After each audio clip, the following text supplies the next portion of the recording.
तो नमस्कार, आप देख रहे हैं असमिस इनसाइट। आपके साथ मैं हूं नकुल चतुर्वेदी। तो कुछ ही समय बाकी है, कल जनता का फैसला आने वाला है। 5 राज्यों में विधानसभा चुनाव हुए थे जिनकी सरगर्मियां लगातार जारी थी और अब 8 तारीख को जनता के फैसले का इंतजार है सभी को।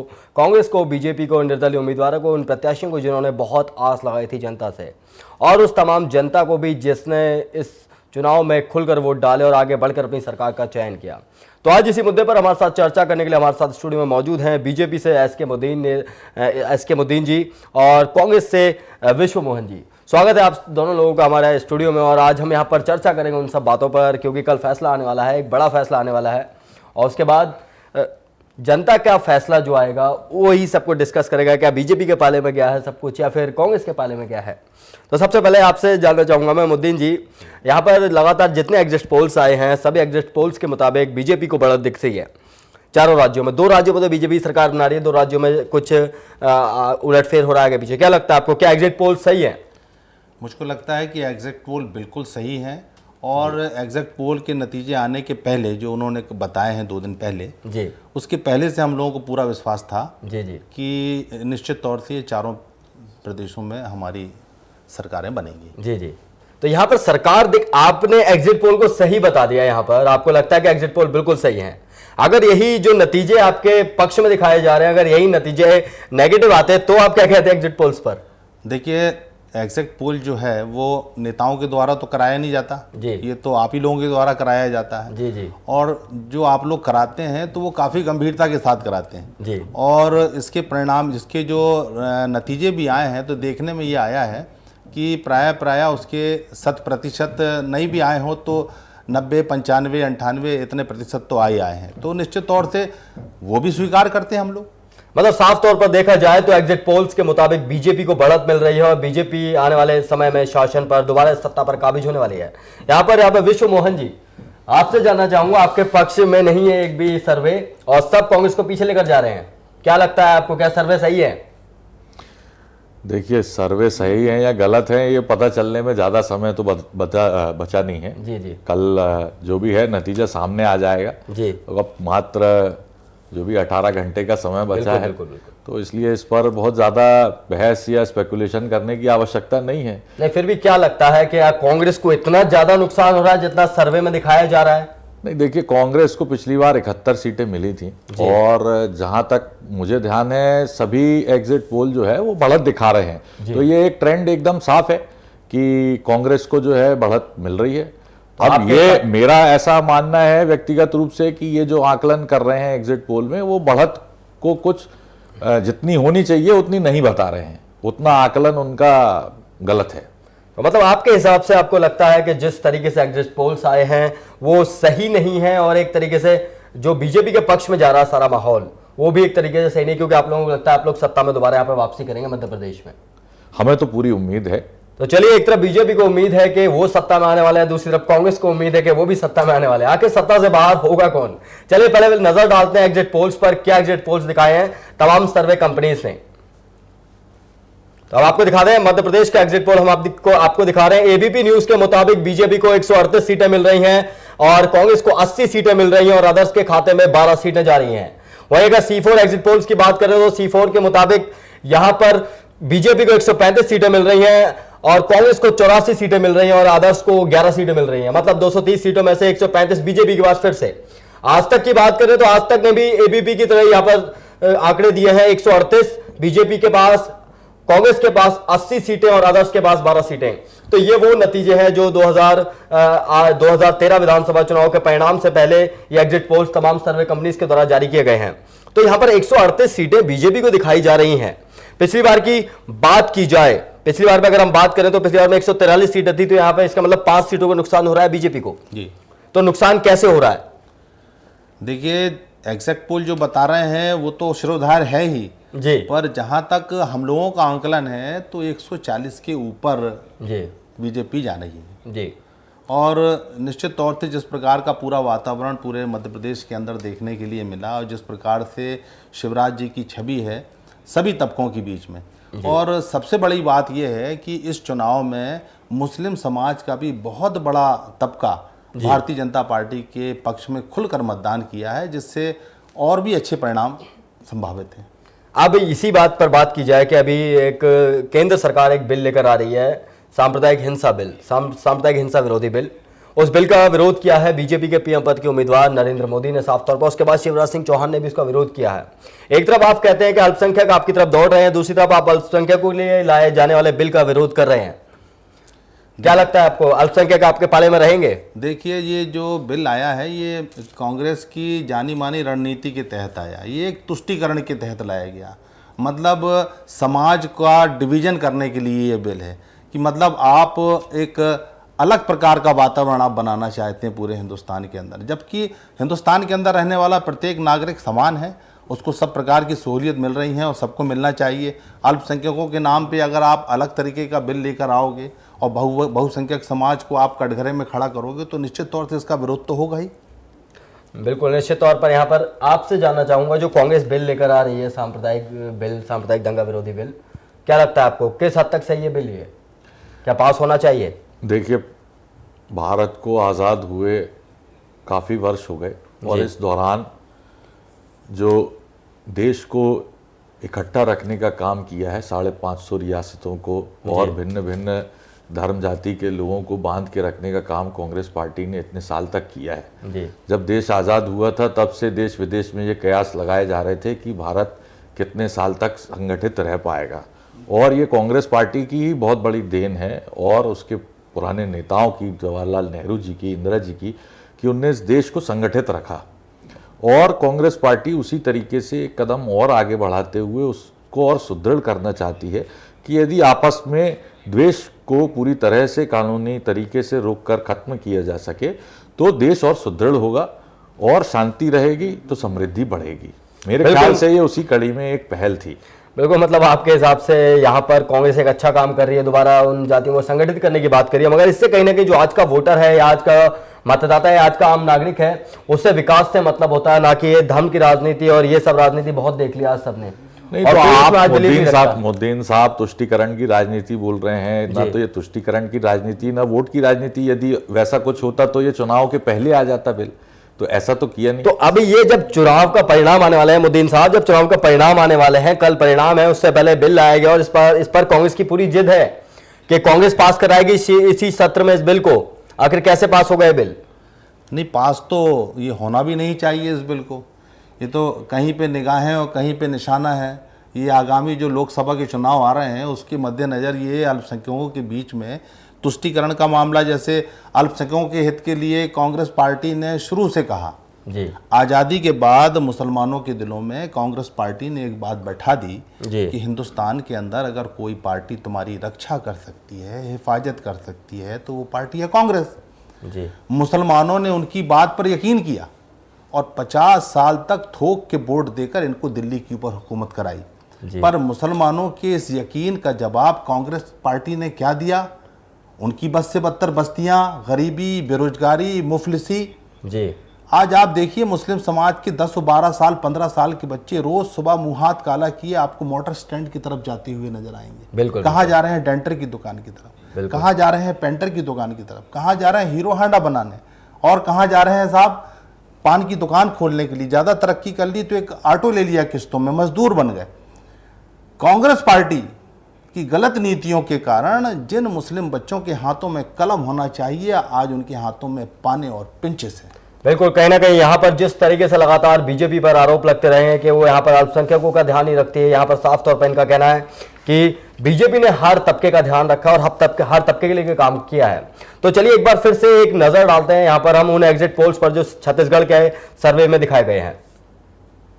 तो यहाँ पर सर्वे के मुताबिक छत्तीसगढ़ में एबीपी न्यूज ने बीजेपी को 55 सीटें दी हैं, कांग्रेस के हाथ 33 सीटें आई हैं, अदर्स के हाथ में 4 सीटें जा रही हैं।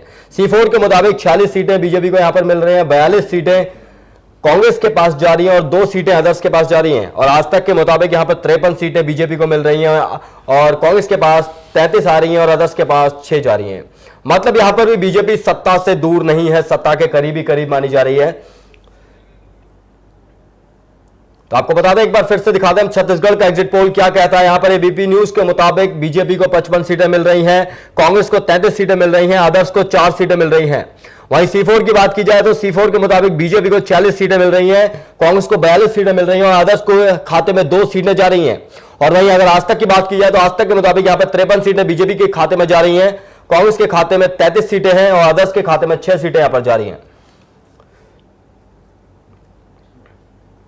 तो यहां पर आपको बता दें कि 2003 में क्या आया था जनता का फैसला, 2003 में क्या फैसला दिया था जनता ने मध्य प्रदेश में, छत्तीसगढ़ में। तो छत्तीसगढ़ की यहां पर बात करें तो छत्तीसगढ़ में कुल सीटें 90 सीटें हैं। तो यहां पर 90 सीटें, कुल सीट 90। ठीक ठीक ठीक। तो मध्य प्रदेश की बात करें तो कुल सीटें 90, यहां पर 50 छत्तीसगढ़ है ये। तो यहां पर आपको बता दें कि जिस तरीके से पिछली बार जनता का फैसला आया था, पिछली बार मध्य प्रदेश में बीजेपी को 173 सीटें मिली थी और कांग्रेस के हाथ 38 सीटें गई थी। और बात की जाए 2008 की तो 2008 में बीजेपी के पास 143 सीटें गई थी और कांग्रेस के पास 71 सीटें गई थी। अब छत्तीसगढ़ की बात की जाए तो यहां पर 90 सीटें हैं कुल, जहां पर 50 सीटें बीजेपी के पास गई थी और 37 सीटें कांग्रेस के पास गई थी, अदर के पास 3 सीटें गई थी। 2003 के चुनाव परिणामों की बात कर रहे हैं हम। ये 2003 में छत्तीसगढ़ में 37 सीटें कांग्रेस को मिली थी, बीजेपी को 50 सीटें मिली थी। और वहीं 2008 की अगर हम बात करें तो 2008 में 38 सीटें कांग्रेस के पास गई थी, बीजेपी के पास 50 सीटें गई थी। मतलब 1 सीट का फायदा कांग्रेस को हुआ था 2008 में और 2003 में कांग्रेस के पास 37 सीटें थी। तो हम मध्य प्रदेश की बात करें तो मध्य प्रदेश में कुल सीटें हैं 230, जिसमें 2008 में बीजेपी के खाते में गई थी 143 सीटें, कांग्रेस के खाते में गई थी 71 सीटें और आदर्श के खाते में गई थी 16 सीटें। तो 2008 के चुनाव परिणाम कहते हैं कि पिछली बार बीजेपी के पास 173 सीटें थी और 143 सीटें थी और कांग्रेस के पास 71 सीटें थी और आदर्श के खाते में 16 सीटें यहां पर गई थी। तो ये वो तमाम एग्जिट पोल्स हैं जो हम आपको लगातार दिखा रहे हैं, पिछले चुनाव के परिणाम, 2003 के परिणाम, 2008 के परिणाम और अब 2013 को परिणाम आने वाले हैं कल। मगर उससे पहले आ गए हैं एग्जिट पोल्स जो बता रहे हैं आगे का पूरा आईना दिखा रहे हैं पार्टियों के आने वाले समय में होने वाला क्या है। तो यहां पर बात करें एक बार फिर से मध्य प्रदेश के एग्जिट पोल की, तो मध्य प्रदेश के एग्जिट पोल में एबीपी न्यूज ने 138 सीटें दी हैं बीजेपी को, कांग्रेस को 80 सीटें, आदर्श के खाते में 12 सीटें गई हैं। C4 एग्जिट पोल के मुताबिक 135 सीटें बीजेपी को यहां पर मिल रही हैं, 84 4 सीटों की बढ़त के साथ यहां पर कांग्रेस आगे बढ़ रही है और आदर्श के हाथ में 11 सीटें जा रही हैं। आज तक के मुताबिक 138 सीटें बीजेपी के पास हैं, 80 सीटें कांग्रेस के पास जा रही हैं और अदर सीटें 12 सीटें यहां पर आदर्श के पास जा रही हैं।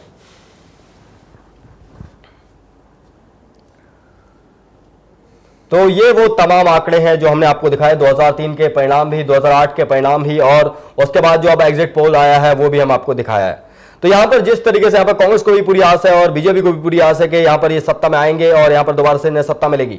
चलिए न्यूज रूम से हमारे साथ इस वक्त जुड़े हुए हमारे विशेष संवाददाता विवेक तिवारी, उनके साथ वहां पर पत्रकार मौजूद है और कुछ युवा कांग्रेस के एक अध्यक्ष वहां पर मौजूद है, तो उनसे बातचीत करेंगे।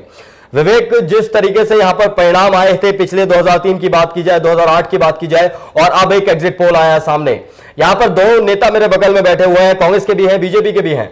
इन दोनों का पूरा मानना है कि बीजेपी भी आ रही है, कांग्रेस भी आ रही है। तो एक सवाल का जवाब वहां पर जानने की कोशिश कीजिए आपके, आखिर जा कौन रहा है इन दोनों में से?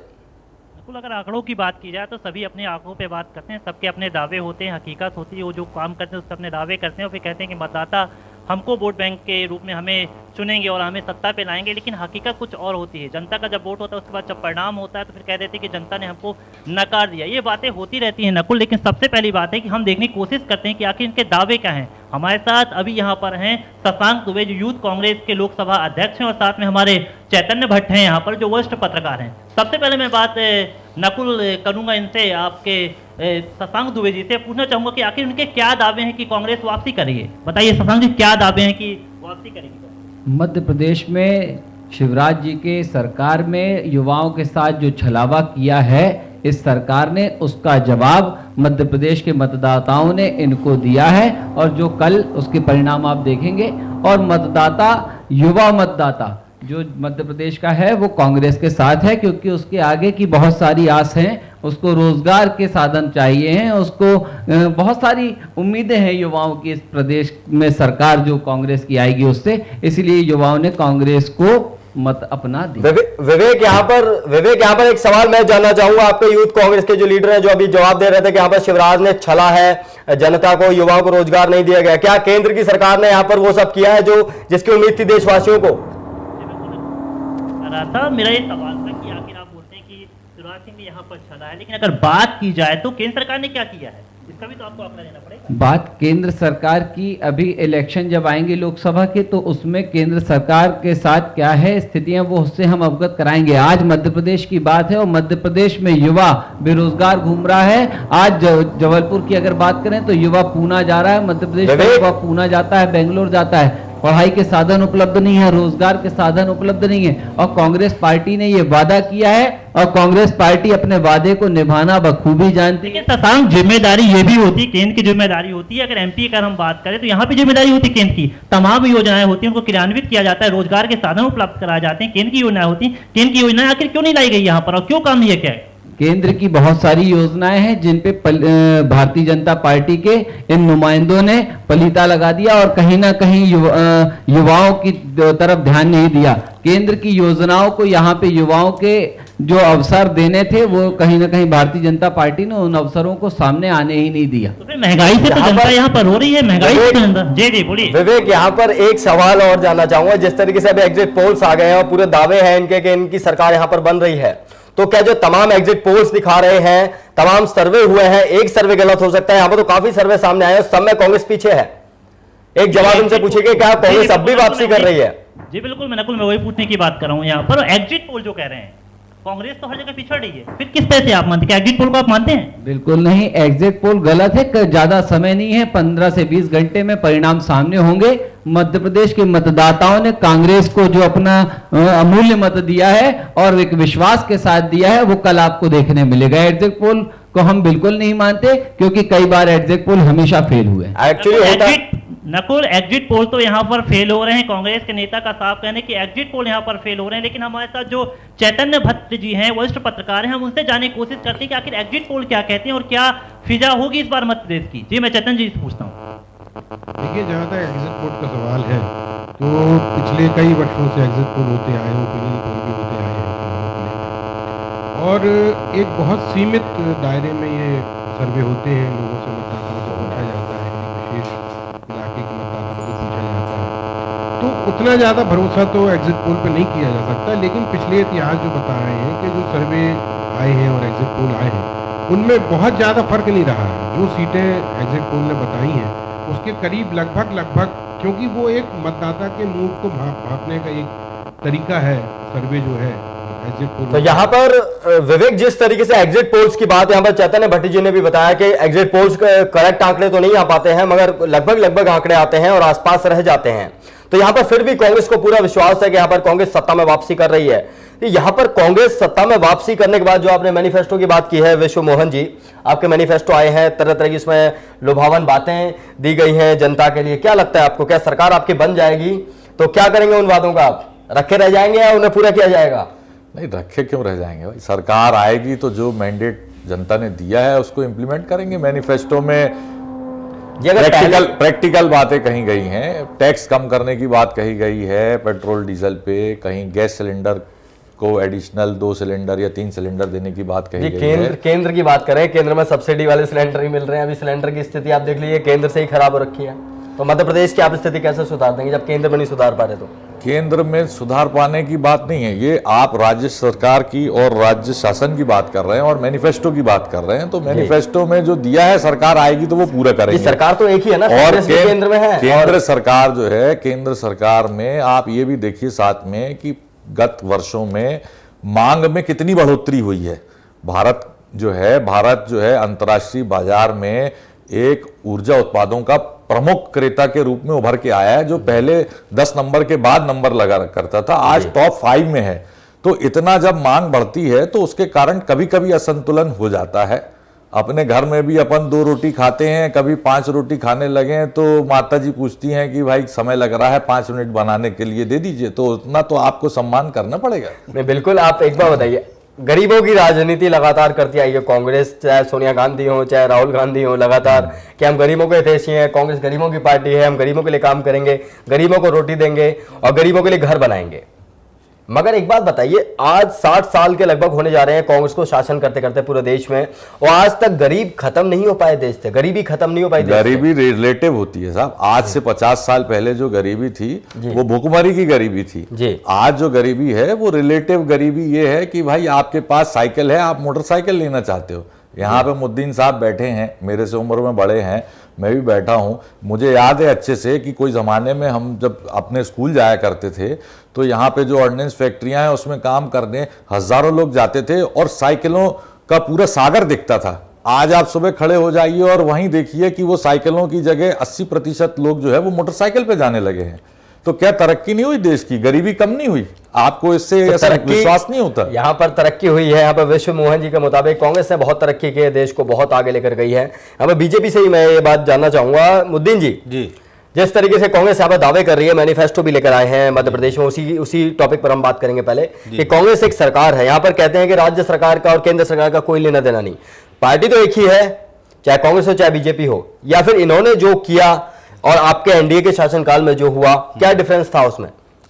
इतना फर्क है साहब जितना जमीन और आसमान में जी। लोकसभा चुनाव के समय इनको शायद याद होगा हमारे छोटे भाई विश्व मोहन जी को जी कि इन्होंने कहा था इनकी पार्टी ने कि हम 100 दिन में महंगाई कम करेंगे जी। तो 100 दिन में महंगाई तो नहीं कम हुई, 100 गुना महंगाई बढ़ गई। कांग्रेस पार्टी जो है नारे देने में बड़ा माहिर है जी। बहुत पहले उन्होंने नारा दिया गरीबी हटाओ, लोगों ने वोट दे दिए जी। तो गरीबी तो नहीं हटी, गरीबों को हटा दिया उनने। फिर उसके बाद उन्होंने नारा दिया जब इंदिरा गांधी बाहर थी, आधी रोटी खाएंगे इंदिरा जी को लाएंगे। जब इंदिरा जी आई तो आधी रोटी भी चली गई। फिर तीसरे चुनाव में उन्होंने नारा दिया गरीबों का हाथ, कांग्रेस का हाथ गरीबों के साथ। 100 दिन में महंगाई कम करने की बात हुई, जनता ने उनकी बात पर यकीन किया और वोट दे दिया भाई कि इनका हाथ हमारे साथ में।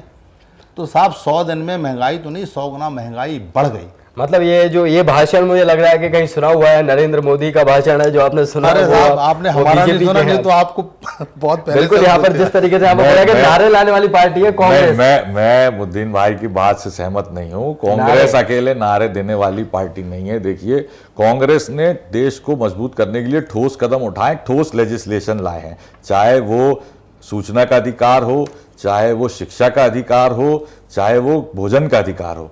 3 बिल ऐसे हैं जो लैंडमार्क बिल हैं जो कांग्रेस अपने शासनकाल में लाई है। ये बता दें एनडीए काल का एक कौन सा ऐसा बिल है जो ये लेके आए हो। दूसरा, इनका कहना ये है कि महंगाई जो है वो बढ़ गई। मैं आपको उदाहरण देता हूँ, 100 गुना महंगाई इन्हें बताई। इनके शासनकाल में पिछले 5 साल में रेत के जो दाम हैं वो 8 रुपए फुट से 40 रुपए फुट हो गए, 5 गुना बढ़ गए। इतना तो सोना भी नहीं बढ़ा था जितना दाम बढ़ गए। पेट्रोल का दाम कितना बढ़ गया, डीजल का दाम उतना बढ़ गया। आप देख लीजिए थोड़े दिन में तो ये होगा कि मध्य प्रदेश के दूल्हे, केंद्र से आता मध्य प्रदेश के दूल्हे जो हैं वो बोलेंगे भैया सोने की जगह हमें 2 डंपर रेत दे दो, वो ज्यादा बढ़ जाएगी। तो यहाँ पर आपके हिसाब से कांग्रेस नारों वाली पार्टी नहीं है, और आप कह रहे हैं कि कांग्रेस नारों वाली पार्टी है, बस काम करने वाली पार्टी नहीं है। भाई अगर काम करने वाली पार्टी कांग्रेस होती तो जनता लगातार क्यों नकार रही है? जी भाई आप केंद्र में ही मिलीजुली सरकार के साथ बैठे हुए हैं, आपका स्पष्ट बहुमत नहीं है। एक समय वो था जब राजीव गांधी जी थे, इंदिरा गांधी जी की हत्या के बाद 411 सांसद थे कांग्रेस के। इतिहास के बाद धीरे धीरे ये स्थिति आई कि आज उनको स्पष्ट बहुमत नहीं मिल रहा। मतलब आपके मुताबिक इस वक्त जो कांग्रेस का अस्तित्व है धीरे धीरे खत्म होता जा रहा है, और एक दिन कांग्रेस खत्म हो जाएगी पूरी। कांग्रेस की स्थापना हमारे उन्होंने की थी, क्या बोलते हैं, जो अंग्रेज थे, और समापन भी उन्हीं के साथ हो जाएगा। तो यहाँ पर अंग्रेजों की पार्टी है कांग्रेस। मैं तो ये बहुत सहमत नहीं हूँ। देखिए इनने तो एक नया वो दिया हुआ है, इन भाजपा के लोगों की और नेताओं की बहुत ही फांसीवादी विचारधारा है। ये कहते हैं, इनने तो एक नारा दे दिया कांग्रेस मुक्त भारत लाओ। ये तो वैसी बात है कि लड़का खड़ा हो जाए और बोले कि ये दादा दादी को भैया घर से बाहर निकाल दो, अब इनका कोई काम नहीं है। तो ये कोई विचारधारा उचित नहीं है। और प्रजातंत्र में जैसे जैसे मैच्योरिटी आती है, अपना देश कोई 2 पार्टी का देश नहीं है, कोई एक पार्टी का देश नहीं है।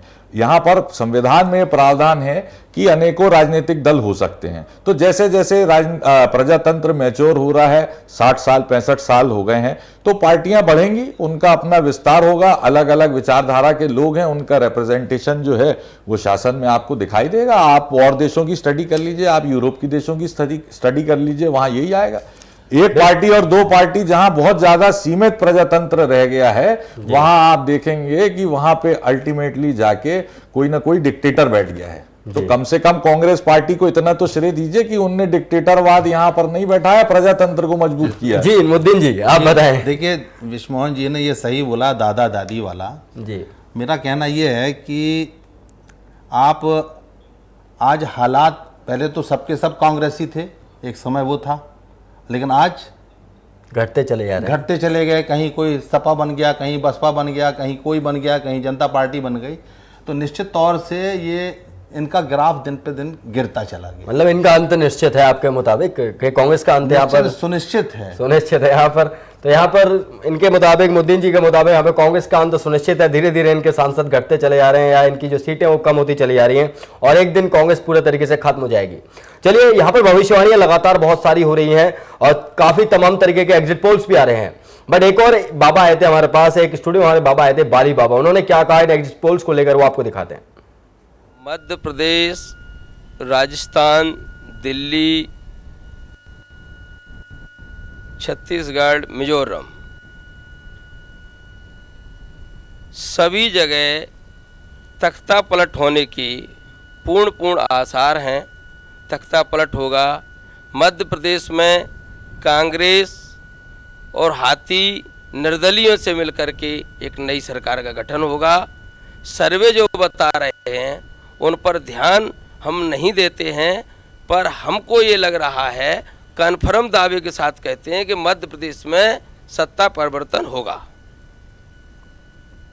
इसका आधार क्या है बाली बाबा जी? आधार जनता के बीच में सरकार ने काम नहीं किया, जनता ने मन बना लिया। अकेले शिवराज के होने से मध्य प्रदेश की सरकार नहीं चली। अधिकारियों पर, प्रशासन पर कोई पकड़ नहीं हुई, भ्रष्टाचार का मुद्दा रहा। इसलिए हर जिले से एक सीट कम होकर के मध्य प्रदेश में 51 सीटें भाजपा खो रही है। भिंड और मुरैना, यहाँ पर क्या स्थिति होगी भाजपा की? भिंड और मुरैना में किस्मत वाला होगा वो अपना भाजपा का विधायक बन के भोपाल जाएगा, खाता ही नहीं खुलने वाला। इसका मतलब विंध्य में क्या क्या मायने होंगे इन सब चुनावों को लेकर? विंध्य में भी सतना है, रीवा है, सीधी है, सिंगरौली है, इनमें भी खाता खुलने के आसार कम पाए जा रहे हैं। कांग्रेस की अगर स्थिति आप अच्छी बता रहे हैं तो इसमें क्या सिंधिया जी का योगदान है या कोई अन्य नेताओं का चमत्कार? इसमें न सिंधिया जी का योगदान है, न अन्य किसी का योगदान है। जनता ने मन बना लिया है, मूवमेंट करना है तो करना है। इसलिए मध्य प्रदेश में ज्योतिरादित्य सिंधिया का भी युवा चेहरा देख करके, कांतिलाल भूरिया को प्रदेश अध्यक्ष आदिवासी होने के नाते, उस सभी कांग्रेसियों ने मिलकर के कांग्रेस की यदि आज मध्य प्रदेश में आप अच्छी स्थिति बता रहे हैं तो फिर क्या कारण है कि 2008 में कांग्रेस सरकार ने हार झेली? 2008 में कांग्रेस की सरकार इसलिए नहीं बन पाई क्योंकि दिग्विजय सिंह जी की हठयोग, राजयोग की तरह मैं नहीं तो कांग्रेस नहीं, इसलिए सुरेश पचौरी ज़्यादा कुछ करिश्मा नहीं दिखा पाए और अच्छे प्रत्याशियों को टिकट का सही हिसाब से वो नहीं किया गया, इसलिए 2008 में तो यहाँ पर एक और भविष्यवाणी सामने आई। यहाँ पर मुद्दीन जी और विश्वमोहन जी एक और भविष्यवाणी, बाली बाबा पहुंचे थे हमारा स्टूडियो और तमाम तरीके की भविष्यवाणी यहाँ पे करते हुए नजर आए। तो मुद्दीन जी यहाँ पर उनके मुताबिक यहाँ पर भाजपा का एक विधायक कम हो रहा है और भाजपा सरकार नहीं बना पा रही है मध्य प्रदेश में। देखिए साहब, सबसे पहले तो मैं ये पूछूंगा SMBC वाले हमारे जो सम्मानी मित्र हैं कि इन बाबा को आप लोग ढूंढ के कहाँ से लाए? जी। दूसरी बात ये, तो कोई मुझे झाड़ फूंक वाले बाबा नज़र आ रहे हैं और इनको राजनीति की कोई समझ में नहीं आ रही है। अब पूरे जो देश का चौथा, जिसको हम लोग मतलब है ना लोकतंत्र का चौथा स्तंभ कहते हैं, मीडिया, वो सारे सर्वे भाजपा के पक्ष में बता रहे हैं और ये इनका है, माने पूरी हंडी एक तरफ बन रही है और बाबा का एक चावल अलग बन रहा है। तो मेरा सबसे पहले तो ये कि बाबा को आप लोग लाए कहाँ से? तो यहाँ पर सीधी सीधी बात है कि यहाँ पर बाबा की जो बातें हैं उन पर यहाँ पर मोदीन जी को हंसी आ रही है कि बाबा को लाया कहाँ से गया और बाबा ने जवाब कैसे दिया। तो चलिए यहाँ पर चलते हैं स्टूडियो में, न्यूज रूम में हमारे साथ यहाँ पर मौजूद है विवेक तिवारी। एक बार फिर से विवेक तिवारी के पास चलते हैं, वहां पर जानते हैं कि वाकई में जो एग्जिट पोल्स तमाम मीडिया ने दिखाए हैं वो सही है या बाबा जी की भविष्यवाणी सही है, क्या आकलन बैठ रहा है और किसकी सरकार बनने वाली है कल के दिन। नकुल, मोदीन साहब बोल रहे थे कि बाबा आप कहाँ से पकड़ के लाए। सबसे पहले मैं बोलना चाहूँगा कि शिवराज जी भी तो जगह जगह मंदिरों पे जा रहे हैं और मन्नत मांग रहे हैं और कितने जब तप हो रहे हैं सबको पता है, ठीक है।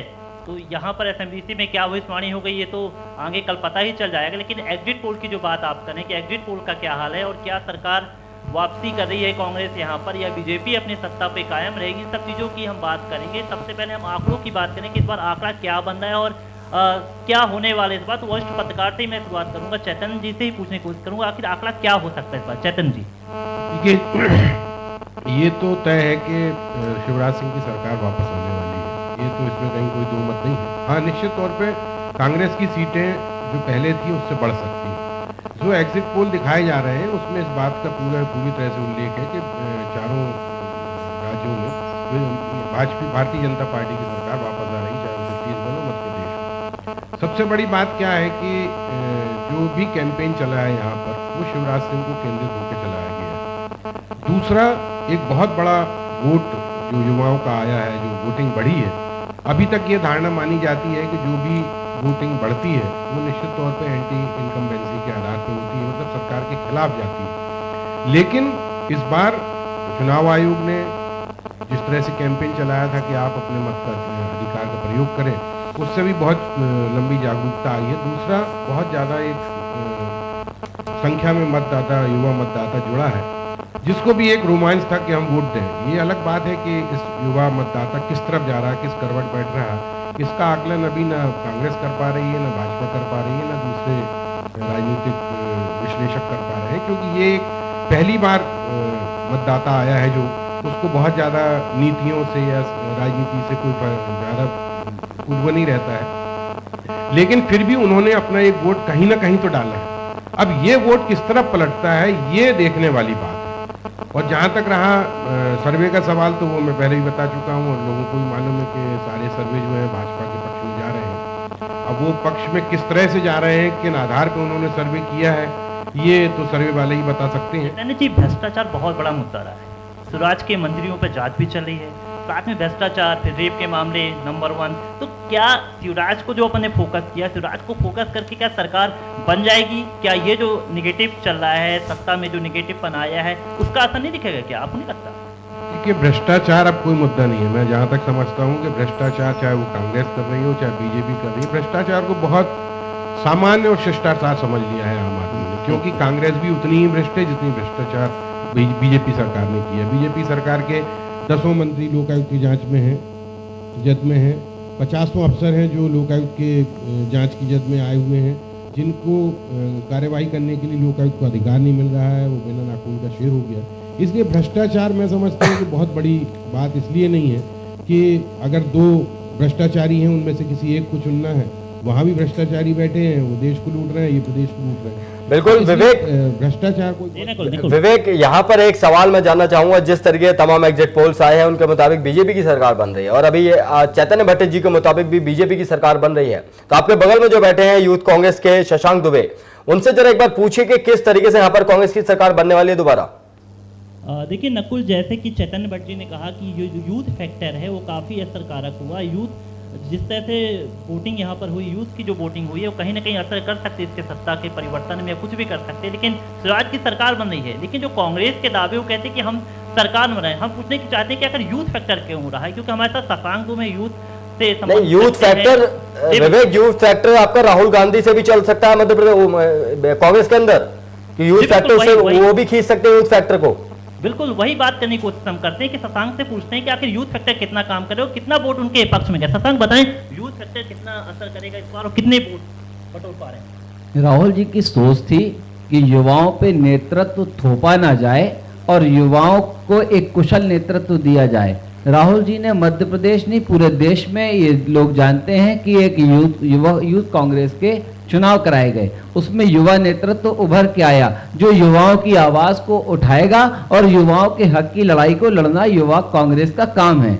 और जहां तक मैं समझता हूं, क्योंकि मैं युवाओं के साथ रहता हूं, मध्य प्रदेश के युवाओं से कहीं ना कहीं हम लोगों की चर्चाएं होती हैं, बात होती हैं, और जिस प्रकार की रोजगार और बेरोजगारी का जो आलम था, आज इन्वेस्टर मीट के नाम पे धोखा, आज एक युवा पंचायत बुला के मुख्यमंत्री शिवराज सिंह चौहान के द्वारा धोखा किया गया, हर जगह धोखा धोखा सिर्फ धोखा।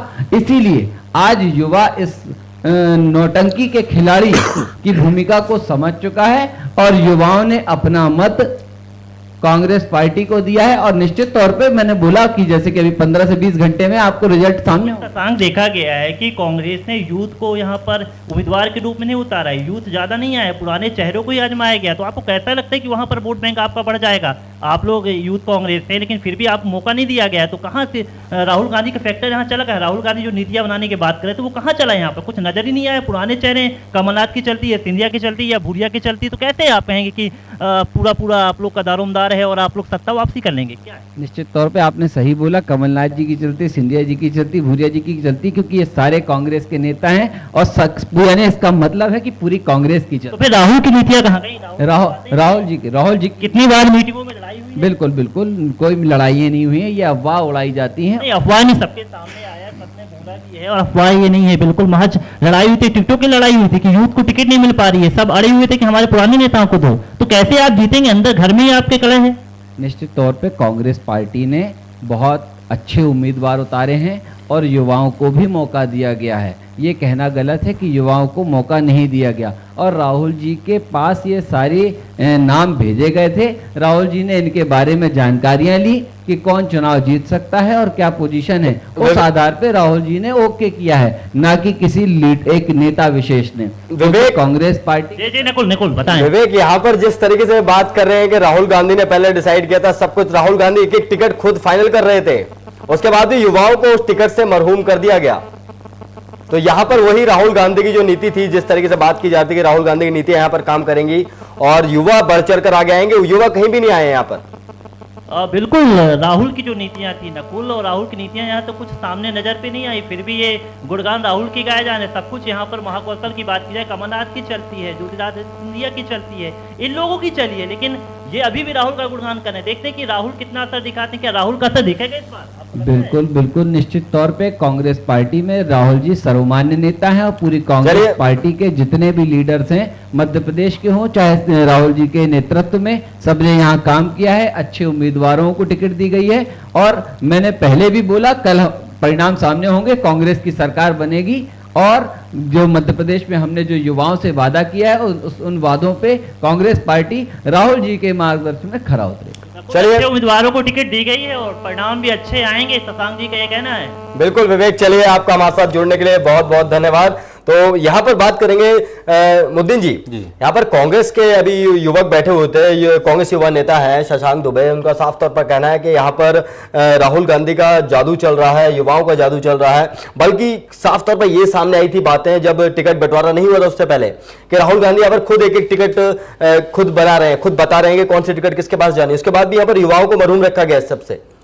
देखिए, यहाँ कोई राहुल गांधी जी का कोई जादू नहीं चला है, ना ही उनकी कोई बात चली है। महाकौशल में अगर किसी की चली है तो सर्वविदित है, कमलनाथ जी की चली जी, और उन्हीं के माध्यम से सारी टिकटों का वितरण हुआ है और जो भी नुकसान होगा वो भी उन्हीं के खाते में जाएगा। मतलब वो जो अभी बाबा बोल रहे थे कि दिग्विजय सिंह के कारण पिछली बार सरकार गई थी गड्ढे में, इस बार लगता है कि कमलनाथ जी के हाथों जाएगी सरकार गड्ढे में? नहीं, देखिए नकुल जी, ये जो आरोप लगा रहे हैं ये बिल्कुल गलत है। यदि आप हमारे जबलपुर क्षेत्र को ही देखें, जबलपुर की 8 सीटों में से आपको नीलेश अवस्थी जी मिलेंगे जो कि युवा चेहरा है, आपको तरुण भानोट जी मिलेंगे जो युवा चेहरा है, उसके बाद लखन भाई मिलेंगे जो अभी ही आप मान सकते हैं कि युवा अवस्था से थोड़े आगे बढ़े हैं। तो युवा लोगों को बाकायदा मौका दिया गया है। ये तो आरोप लगाने की बात है। हमारे कांग्रेस के युवा कांग्रेस के अध्यक्ष जो अभी जो पद से हटे हैं, अभी पिछली बार जो यूथ कांग्रेस के प्रदेश अध्यक्ष रहे हैं, वो चुनाव लड़ रहे हैं। तो हमारे साथी जो हमारे हम उम्र हैं, अनेकों ऐसे युवा लोग हैं जो चुनाव मैदान में हैं और कल आपको पता चल जाएगा कि उनकी भूमिका और उनकी विजय पताका जो है वो ऊपर रहेगी। बिल्कुल, कहीं ना कहीं जिस तरीके से हमारी आज एक बड़ी चर्चा हुई एग्जिट पोल्स को लेकर, तमाम नतीजों को लेकर, और कल एक जनता का फैसला बड़ा आने वाला है और वो जनता का फैसला बिल्कुल डिसाइड कर देगा कि किसकी सत्ता यहाँ पर बन रही है, किसकी सरकार बन रही है और किसके दावे सही है और किसके दावों में दम है। मगर यहाँ पर सत्ता मिलने के बाद जनता के लिए दोनों में से कोई भी पार्टी काम करेगी, इस बात पर अभी भी संशय बना हुआ है, क्योंकि हर बार ऐसा ही होता रहा है। तो फिलहाल यहाँ दीजिए इजाजत और SMS इनसाइट पर खबरें लगातार जारी हैं।